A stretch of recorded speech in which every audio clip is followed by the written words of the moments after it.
Welcome back to my channel friends. आज की video में मैं आपको बताने वाली हूँ कटोरी कट ब्लाउज का चार्ट। इससे पहले मैंने इसकी ड्राफ्टिंग थ्योरी और फॉर्मूला चार्ट बताया है, जिसकी हेल्प से आप किसी भी साइज़ को आसानी से बना सकते हैं। लेकिन जिनको फॉर्मूला नहीं निकालना आता है, जो अभी बिगनर हैं, सही से समझ में नहीं आता, उनके लिए मैंने एक चार्ट तैयार किया है साइज़ के हिसाब से। ये हमारा कटोरी ब्लाउज चार्ट रहेगा, जिसमें मैंने आपको साइज़ बताया है, फिर शोल्डर बताया है कि आपको कितना लेना है, आर्म होल कितना लेना है, हर एक साइज में उसकी कटोरी कितनी रहेगी, आर्म होल कितना कट करना है, फिर कटोरी पार्ट कितना कट करना है, तो हमारी टक्स होती है उसकी लेंथ कितनी रखते हैं हम साइज के हिसाब से। उसके बाद जो टक्स की विड्थ होती है साइज के हिसाब से हम कितनी लेते हैं, और जो नेक की चौड़ाई रहेगी, नेक विड्थ रहेगी, वो हम साइज के हिसाब से किस साइज में कितना लेते हैं। अगर आप बिगनर हैं, आपको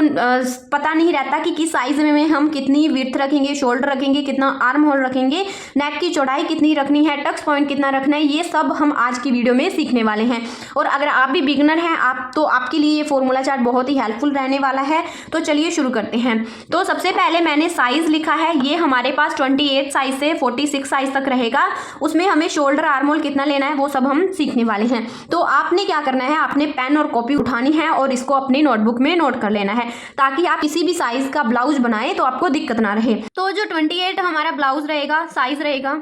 उसमें आपने शोल्डर 4.5 इंच का लेना है, आर्म होल उसका 5 इंच रहेगा, कटोरी उसमें 5 इंच की लेनी है, आर्म होल पार्ट हमारा 2 इंच का रहेगा, कटोरी पार्ट हमारा 4 इंच का रहेगा, टक्स की लेंथ 2 इंच है, और जो टक्स विड्थ रहेगी वो 0.5 इंच की रहेगी, और नेक की विड्थ हम 2 इंच लेंगे। तो इसके बाद जो हमारा 30 इंच का साइज का जो ब्लाउज रहेगा, उसमें आपने शोल्डर 4.5 लेना है, आर्म होल उसका 5.25 रखना है, कटोरी उसमें 5.5 की लेनी है, आर्म होल पार्ट हम 2 इंच का लेंगे, कटोरी पार्ट हमें 4 इंच का लेना है, जिस उसमें हमें टक्स लेंथ हमारी 2 इंच की रहेगी, टक्स की विड्थ है 0. जो नेक की विड्थ है वो 2 इंच की लेंगे। इसके बाद जो 32 साइज का ब्लाउज होगा, उसमें आपने शोल्डर रखना है 5 इंच का, आर्म होल लेना है आपने 5.5 इंचेस, कटोरी आपने लेनी है 6 इंच की, जो आर्म होल पार्ट रहेगा वो 2.5 लेना है, कटोरी पार्ट आपने 4.5 लेना है, टक्स की लेंथ आपने 2 इंच लेनी है, और जो टक्स की विड्थ है वो 1 इंच लेनी है, और जो नेक की विड्थ रहेगी वो 2.25 लेनी है। तो इसी तरह से अगर आपने 34 इंच का ब्लाउज तैयार करना है, तो उसमें आपने 5.25 शोल्डर रखना है, आर्म होल आपने 5.5 का रखना है, कटोरी उसमें 6.5 रहेगी, आर्म होल पार्ट आपने 2.5 लेना है, फिर कटोरी जो है, कटोरी पार्ट आपने 5 इंच का लेना है, टक्स की लेंथ 2 इंच, और जो टक्स विड्थ है वो 1 इंच, और जो नेक की विड्थ रहेगी वो 2.5 लेनी है। इसी तरह से आपका जो 36 इंच का ब्लाउज रहेगा, उसमें आपने शोल्डर लेना है 5.5 इंचेस, और जो आर्म होल रहेगा वो 5.75 रहेगा, कटोरी उसमें 7 इंच की रखनी है, आर्म होल पार्ट आपने 2.5 लेना है, कटोरी पार्ट लेना है 5.5, टक्स की लेंथ लेनी है 2.5, टक्स की विड्थ 1.5, और जो नेक की विड्थ रहेगी वो 2.5 लेनी है। इसी तरह से जो हमारा 38 इंच का ब्लाउज रहेगा, 38 इंच का साइज रहेगा,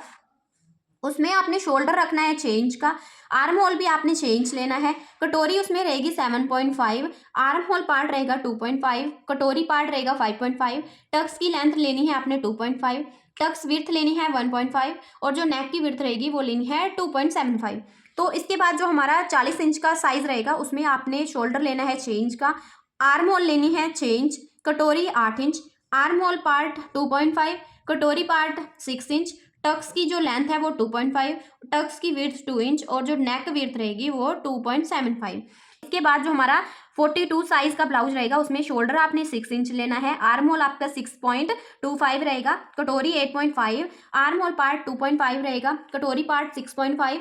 टक्स की जो लेंथ है वो 2.5 रहेगी, टक्स की विड्थ 2 इंच, और जो नेक विड्थ है वो 3 इंच। इसके बाद जो 46 साइज का आपका ब्लाउज रहेगा, उसमें जो शोल्डर रहेगा आपने रखना है 6.25, आर्म होल लेना है 6.5, कटोरी लेनी है 9 इंचेस की,